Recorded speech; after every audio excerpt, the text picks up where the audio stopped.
Just the three of us? What? Just the three of us? So far. Which is fine.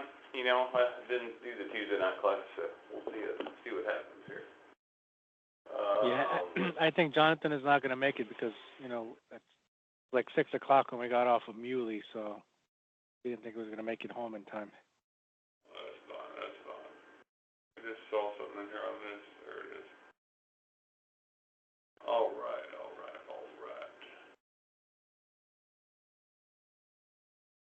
Cool deal. Well, we'll go ahead and get started. If people join in, they join in.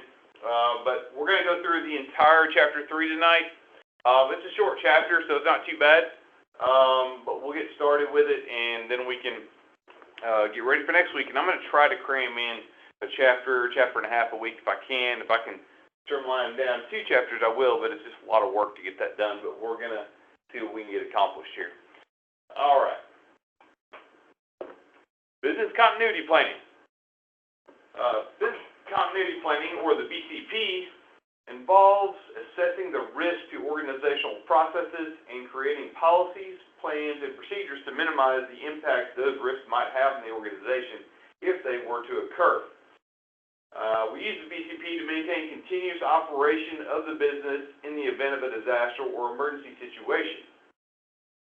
Our goal of the BCP is to minimize the impact of such an occurrence. We want to make sure that our critical operations or money-generating systems continue to work during an event with minimum disruption. Business continuity planning is a strategic focus at a high level on the business processes and operations. There are 4 main parts of the BCP, and they are project scope and planning, business impact analysis or assessment, continuity planning, and the approval and implementation phase. Top priority is always people. Got to always keep your people safe, and then we can focus on getting the business back online. Project scope and planning. In this phase, we look at structured analysis of the business's organization from a crisis planning point of view, the creation of a BCP team with the approval of senior management, an assessment of the resources available to participate in business continuity activities, an analysis of the legal and regulatory landscape that governs an organization's response to a catastrophic event. Welcome, Russell. Thank you. I got the rest of it. No worries. You should involve your project management team, if one exists, to help you organize the effort and flow of the plan. There's not a one-size-fits-all approach when it comes to this because, companies are different sizes, they have different priorities, different departments. So we've got a lot of different things there. Business organization analysis. Here we identify all the departments who should be involved in the design and layout of the BCP, right? This can't just be IT. We have to involve all of the core business departments to make this effective. Some of these include operations, critical support services such as IT and maintenance, corporate security, and senior executives. This process helps identify the BCP team players and creates a foundation for the BCP process. After the BCP team is selected, another analysis should take place to make sure that the right people are on the team and that other functions are not missed in the design.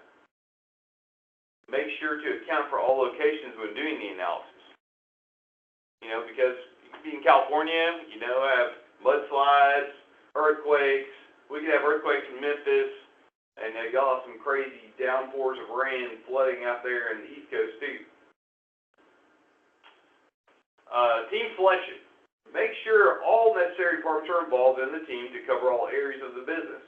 This makes sure more departments than IT and security are aware of the plan, or there is a huge potential for failure plan. As I said earlier, if you don't have all these different departments involved, it's not going to succeed. One, the executives are probably going to realize, we don't have all these other people's input into it. I remember a couple weeks ago I was on a BCP call and realized that they had just had, one part of the business built into that. And, we need to have other parts of the business included so that we have a full encompassing product to work with. Take special care when selecting individuals to be part of the team. Remember these key members on the team: core business services, IT subject matter experts, security team, facilities management, legal and compliance, HR, public relations, and senior management. Be careful of individuals with explosive personalities. Keep it balanced and have a team you can rely on. And remember, you want harmony and not turf battles of opinions. Everybody can have an opinion, okay, but you want it to be constructive opinions, constructive criticism. You don't want somebody that's getting their feelings hurt, for some reason because, oh, well, you didn't like this or like that. Well, you want to make sure that you're focusing on the business and not so much on somebody's personal opinions. Resource requirements. I'll catch you up, Russell. We're talking about business continuity plan. Resource requirements. After the team validates the business organization analysis, it should turn to an assessment of the resources required for the BCP effort. BCP development. Resources will be required from the BCP team and other resources that they need to assist in the development, right? So you're not just going to get this team and say you got, 6, 12 people and not expect to have anybody else involved, right? You're going to need help from other people in other departments to make sure that you can get this thing built, designed, and implemented at the end. BCP testing, training, and maintenance. This requires software, hardware, and knowledge gain and transfer to other members of the team, right? So whenever you're going through these things and you're testing these things and you're, setting up maintenance schedules, you got to train the people on the team and other parts of the department so that, one, you've got people that can take over if somebody was not available or they're stuck somewhere, We'll get to that later. BCP implementation. When disaster strikes, many resources will be consumed to implement the plan. Be prepared and have the right team to lead your employees during this situation. You want to make sure that when you have the BCP team that you've got level-headed people that aren't going to, as I said earlier, not going to have, these crazy emotions going on or freaking out whenever a disaster strikes. You need somebody that can take charge of the situation and act accordingly and help to direct the efforts of others. There's no good if somebody just run around screaming, bloody murder or whatever. You got to have somebody there that can focus and get the job done. You cannot implement a BCP off the seat of your pants, right? It will fail miserably, and you will not be seen favorably in the executive side. The legal and regulatory requirements. Many industries, such as ours, governed by regulators and laws. We are obligated to implement certain degrees of BCP to be compliant. Executives in publicly traded companies are required to exercise due diligence in BCP duties, or they can be held personally liable. It can come out of their personal pocketbook. We as a financial firm are required to ensure continued operations as a critical part of the economy, right? So that is a critical part of being a financial organization, is that we continue to be able to operate in some capacity to service our clients because we are holding their money, their securities, their retirement, insurance in many regards. We got a lot of that stuff, right?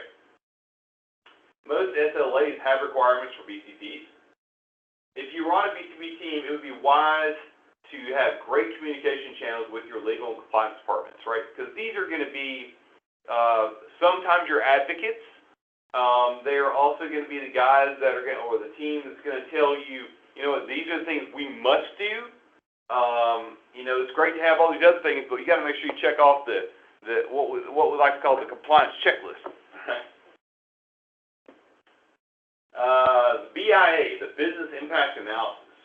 The BIA identifies resources that are critical to the organization's ongoing viability and the threats posed to those resources.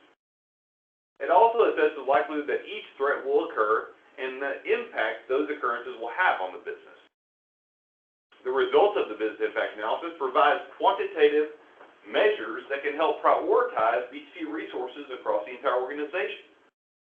There are two different types of analysis: quantitative decision-making, numbers, formulas expressed in dollars; qualitative decision-making, these things are like reputation, confidence in your company, workforce stability, usually rated from a high, medium, to low. This kind of, reflected back in the next couple slides against, some of the stuff we learned back in Chapter 2 on the risk analysis side. Unlike in risk analysis, your BCP team should pick up one or the other and have people on that team that can agree on a particular strategy to avoid controversy.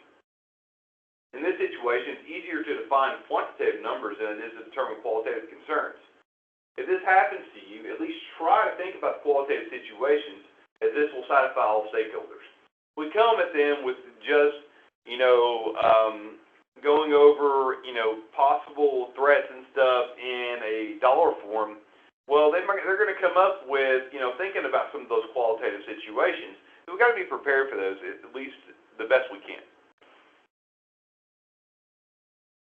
Identify your priorities. Create a comprehensive list of business processes and rank them in order of importance. This can seem daunting, but it's easier than you think if you have the right team. Each team member can draw up a list of priorities for their particular department. This will help the team create a master list. This helps create the qualitative point of view. Just make sure I said that right. To begin the quantitative assessment, the team should draw up the assets and assign asset value, AV, for each asset. This will help develop financial-based BIA. I'm just making sure I said that right. Yep. The second quantitative measure the team must develop is the maximum tolerable downtime, MTD, or otherwise known as the maximum tolerable outage, MTO. They both represent the maximum time that business functions can be inoperable without causing irreparable harm to the business. This comes in handy for disaster recovery planning as well. The recovery time objective, RTO, is the amount of time in which you think you can feasibly recover a function in the event of disruption. The goal of the BCP is to ensure that your RTOs are less than the MTDs, right? So, in the maximum tolerable downtime, I think I said this in the last chapter, but whenever we get to the end of that maximum tolerable downtime, at that point, we think the business can no longer exist, right? We've reached a point to where we do not think we can sustainably bring the company back to life. And at that point, the company's over with. We've lost too much. It's going to cost too much to repair everything. So always make sure that, when your recovery time objective is, say that it's 4 hours, right? And your MTD is 2 days, right?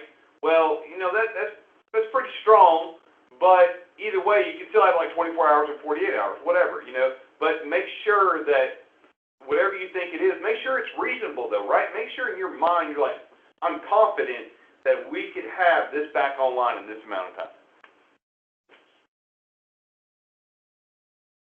Risk identification. There are man-made risks and natural risks. Some natural risks include violent storms like earthquakes, volcanic eruptions, mudslides, floods, and tornadoes.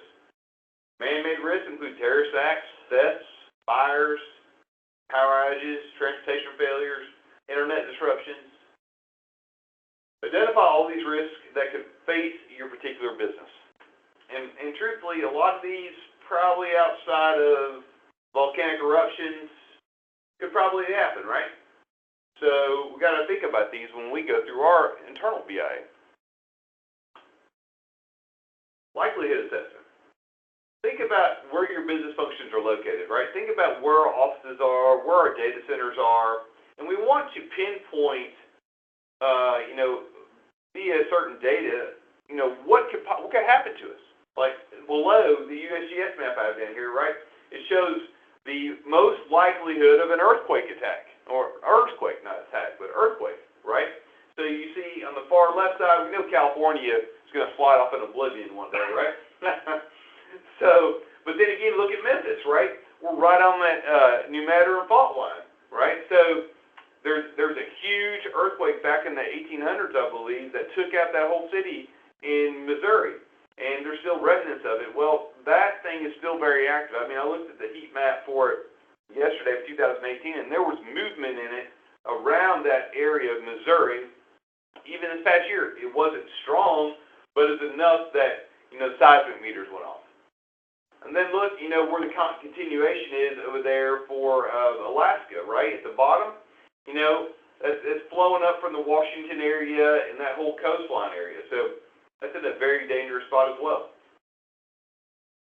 The data can be gleaned again from several resources, government agencies, USGS, NOAA. If you don't know what NOAA is, they are one of the top government facilities that maintain weather coverage and stuff of that nature. There's a big unit of them in Memphis that covers a lot of stuff, and they do handle some of the stuff with USGS when it comes to seismic activity.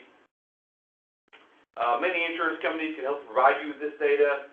After you have this data, you should calculate, the annual rate of occurrence for the situations at each of your locations. And another thing about it, when you're thinking about building a new data center, putting in a headquarters where a lot of people are going to be, it may make it sense to look at these types of studies to find out what is the safest place for me to put that data center, right? So as you can see, Iowa over there, it looks pretty safe, mostly, and then you get, some of the other states up on the northern region, they're pretty safe. And then the bottom of Texas is pretty safe. Now, I would say that, if we look at a different map here, you see the bottom of the U.S. right here, for like hurricanes and stuff would be, blood red or something, or pink in this regard, right? Because they're pretty high for those situations. Impact assessment. This is one of the most critical phases of the business impact analysis.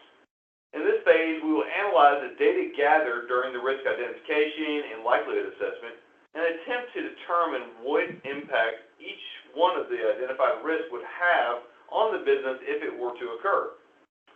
Back to the quantitative point of view, remember your calculations here, right? Single loss expectancy equals asset value times exposure factor, and annual loss expectancy equals single loss expectancy times your annual rate of occurrence. An example here is referring back to chapter 2. The building's worth $500,000 and the single loss expectancy is 70% or $350,000. You can interpret that figure to mean that a single fire in the building would be expected to cost $350,000 worth of damage.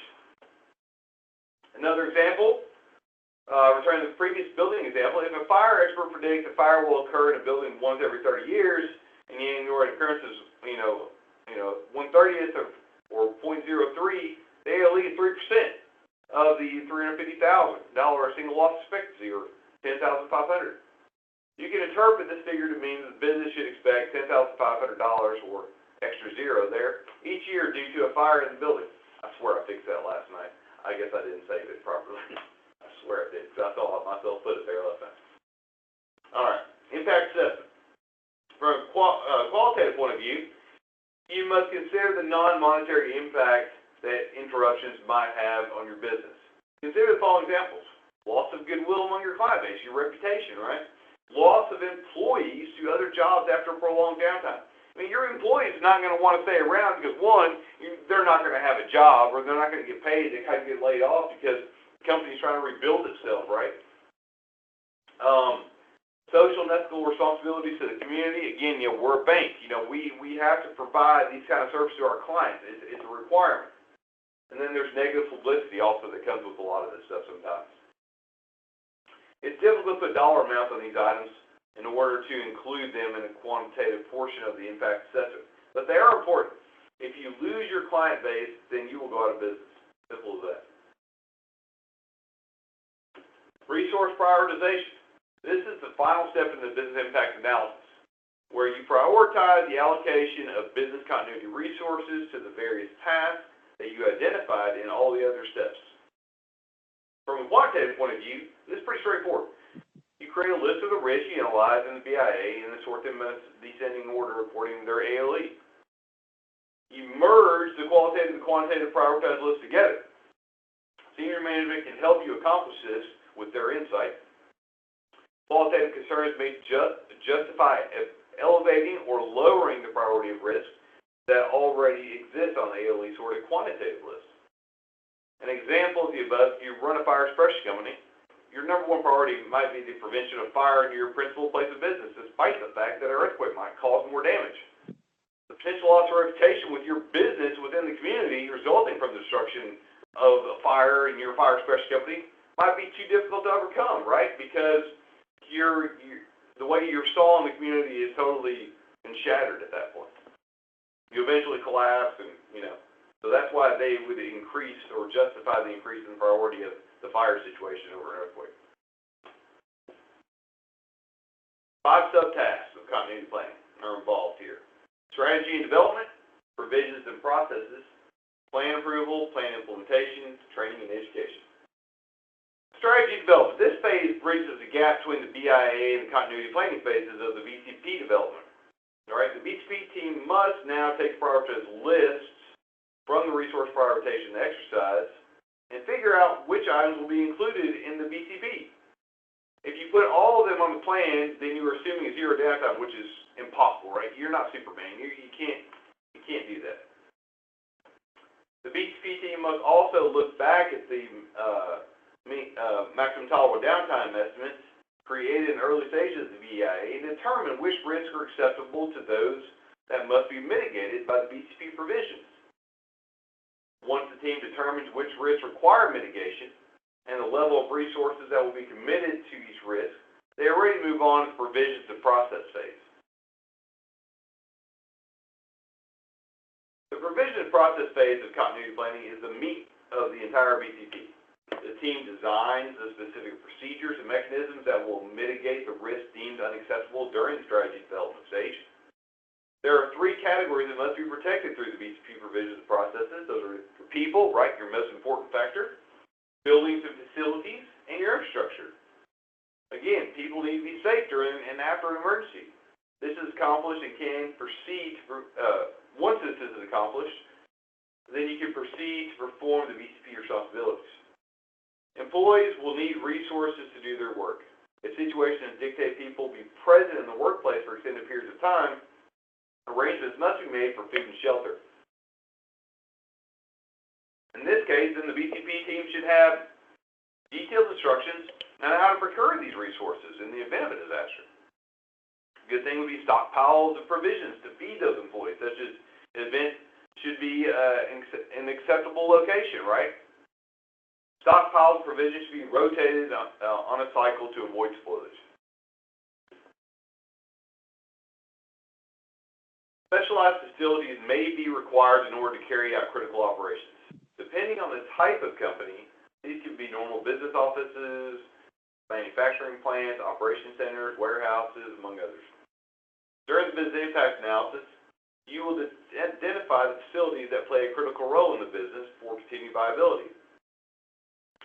Your continuity plan should address 2 areas for each critical facility in case one cannot be reached. In our case, right, we have 2 data centers, right?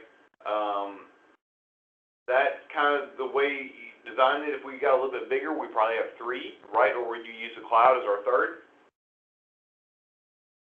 Hardening provisions. Your BCP should outline mechanisms and procedures that can be put in place to protect your existing facilities against risks defined in the strategy development phase. This might include steps simple as patching leaking roofs, complexes installing reinforced hurricane shelters, and fireproof safes. Alternate sites. In the event you cannot harden your facilities, you should identify alternate sites where business can resume activities in a time period shorter than the maximum tolerable downtime for critical business functions. Every business depends on some sort of infrastructure for critical processes. This can be IT backbone networks, communications, computer systems, supply chain management, customer service. The BCP must address how these systems will be protected against the risks defined in the strategy development phase. There are 2 main methods of protecting these assets. Physically hardening your systems. You should introduce protective measures such as computer-safe fire suppression systems, Class C, we'll get to that later in the book, and UPSs. Alternative systems. You should introduce redundant systems and links for anything that is critical. These same principles apply to whatever infrastructure components servers, your critical, that process critical information. Examples include transportation systems, electrical grids, financial systems, water supplies, etc. Once the design phase of the BCP document is complete, it is time to get executive approval for the plan. This step is easier if you involve an executive, during the PCP development. But if you didn't, this could cause a lot of explaining to the plan's purpose and specific provisions. So it's best to always have that executive person involved so that, one, more likely they're going to feed back to the other executives. They're going to keep them aware of the processes.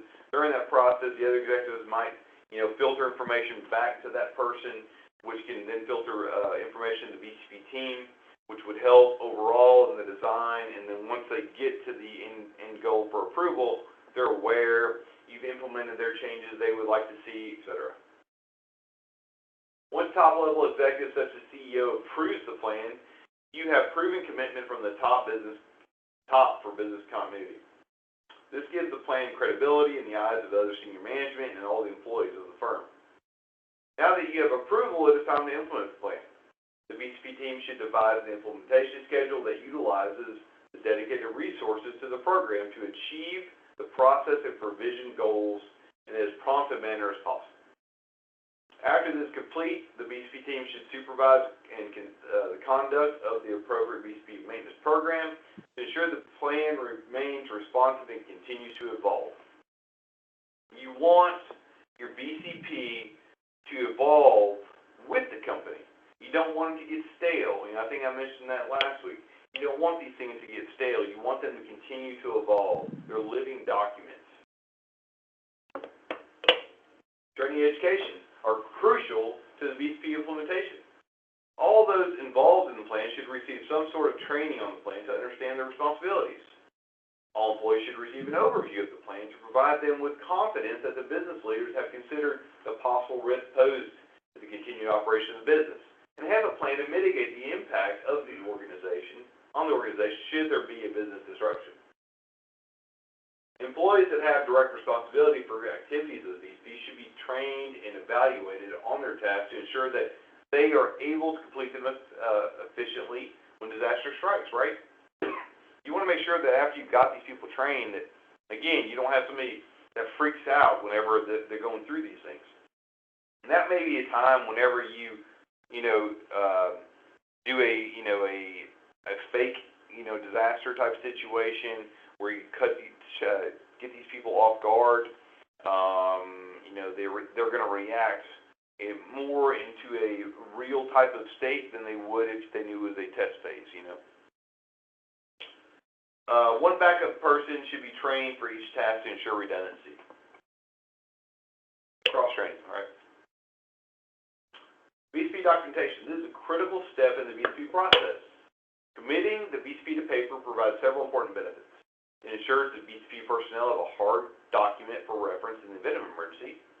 It provides a historical record of the BCP process that will be useful for future personnel seeking to understand the reasoning behind certain procedures and implement necessary changes in the plan. It forces the team to commit their thoughts to paper, which can identify flaws in the plan. It also, for draft documents, can be distributed to individuals on the BCP team for sanity check. I really butchered that sentence. The BCP plan should describe the goals of the continuity planning as set forth by the BCP team and senior management. The common goal of the BCP is to ensure the continuous operation of the business in the face of an emergency. For example, you might have goals that your customer call center experience no more than 15 consecutive minutes of downtime, or that your backup servers are able to handle 75% of the load within 1 hour of activation. Something we currently can't do on part of the environment. The statement of importance reflects the criticality of the BCP to the organization's continued viability. This can be a letter to the employees saying the reason the organization devoted significant resources to the BCP development process and request cooperation from all personnel in the implementation phase. Having CEO or higher level senior manager's signature on the document carries tremendous weight when you need to implement change throughout the organization, right? when they see that, you know, the CEO or some other highly respected individual in the company signs off our prison thing, they're more willing to pay attention than it coming from, you know, somebody in IT. The statement of priority flows directly from the identity priorities phase of the BIA. It lists functions considered critical to the business operations in the prioritized order. You must indicate that these were developed as part of the BCP process, so they are not used for unintended purposes. You don't want somebody just using these BCP situations or these, you know, these particular, let's say, operational procedures outside of the business continuity process, right? Because it could cause damage, could fail over something wrong, should, you know, cause a problem that shouldn't exist. The statement of, I've already done that one. The statement of organizational responsibility also comes from a senior executive and can be incorporated in the same letter as a statement of importance. The clear message would be that business continuity is everybody's responsibility. This reiterates the commitment of the BCP and informs everyone of their responsibilities. Statement of urgency and timing expresses the criticality of implementing BCP and outlines the timetable decided by the BCP team and senior management. The risk assessment portion of the BCP documentation recaps the decision-making process that undertaken by the BIA. It should include a discussion of all the risks considered in this BIA, check that up too, as well as the analysis performed to assess those risks. First of all, I'm sorry guys, I said it way too late in all these things. For the quantitative analysis, the actual asset value, that should be exposure factor, annual rate of occurrence, single loss expectancy, and annual loss expectancy figures should be included. For the quantitative analysis, the thought process behind the ranking should be provided. Remember that the risk assessment must be done continually because it only reflects a point in time. The risk acceptance mitigation section of the BCP contains the outcome of the strategy development portion of the BCP process. It should cover each risk identified in the risk analysis portion of the document and outline one or two thought processes. For risks that were deemed acceptable, it should be outlining the reason the risk was accepted, as well as potential future events that might warrant reconsideration of that decision. For risks that were deemed unacceptable, it should outline the risk management provisions and processes put into place to reduce the risks.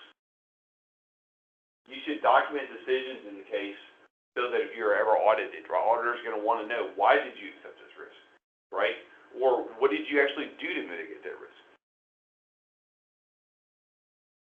The BCP documentation should outline a file records program for the organization. It states the location of the business records and the procedures for making and storing backups of the records. A lot of that, right, is governed off of some compliancy and regulation stuff. First, you must identify the critical business records and their locations. Ask the question to business leaders. If we needed to rebuild the organization today in the new location without access to computers or files, well, what would those records be? What would you need? You know, we need to make sure we know what they need so that we can protect those critical documents. The emergency response guidelines outlines the organizational and individual responsibilities for immediate response to emergency. This document provides first employees to detect an emergency with the steps they should take to activate the BCP provisions that don't automatically activate on their own. You should follow these guidelines. Immediate response procedures. First, notify first responders, security and safety procedures, fire suppression, etc. A list of the individuals who should be notified of the incident, executives, and the BCP team. Secondary response procedures that first responders should take while waiting for the BCP team to assemble. The BCP is a set of living documents, as I said earlier. As the business evolves, so should it. The BCP team should be periodically review and discuss a plan to see if updates should be made. Practice good version control. Old BCP plans should be destroyed and replaced. Know who has them. If you gave out like a bindered version of this, right? Know the copies, put a number on them, know where they went to, which city, which state, whose office they're in, so that they can be retrieved and destroyed. This will help you to throw out the confusion situation if something were to happen. Include BCP responsibilities in your job descriptions. This helps make them aware of their responsibilities, and they can be used during performance reviews. Test the plan periodically to make sure that it stays fresh in the eyes of those responsible for the continuity of the business. All right, y'all. That's the end of that chapter. It says it's kind of a short chapter. Kind of went over some of the same things we did in chapter 2, but it really helps to identify, what kind of impact do we have and how we get that formal executive approval for our processes. Anybody got any questions or thoughts? Besides my grammar's horrible. All right. Everyone have a wonderful evening. See you next time. Yes, sir. Have a good evening, everybody. Multiple people are now exiting.